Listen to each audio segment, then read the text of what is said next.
আমি রত্না নিউ ব্যারাকপুরে থাকি।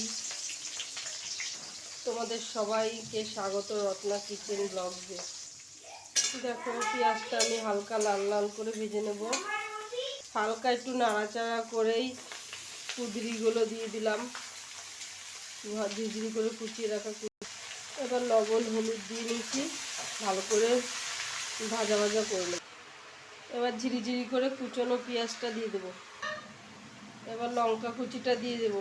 আমি সব বেশি বেশি পরিমাণে দিচ্ছি, কারণ আমার কুদরির পরিমাণটা বেশি, তোমরা স্বাদ অনুসারে দিয়ে নেবে।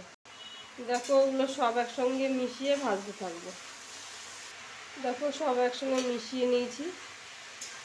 তোমাদের আর কোনো মশলা দেবো না, ভালো করে ভাজতে হবে সময় নিয়ে। এই সবজিটা রান্না হতে অনেক সময় লাগে, আর বেশি সময় নিয়ে না ভাজলে কিন্তু ভালো লাগবে না।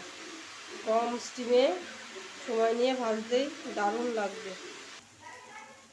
দেখুন বন্ধুরা, প্রথম দিকে একটু কম স্টিমে রান্না করছিলাম, আর একটু নরম হয়ে যাওয়ার পরে স্টিম বাড়িয়ে দিয়েছি।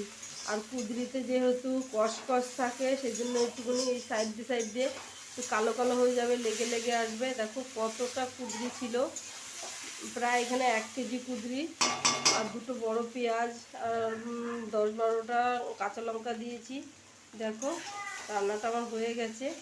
এরকমভাবে ভাজা গরম ভাতের সঙ্গে কিংবা রুটির সঙ্গে খুব সুন্দর লাগে খেতে। তোমরা একদিন ট্রাই করো। ধন্যবাদ, সবাই ভালো থেকো, সুস্থ থেকো।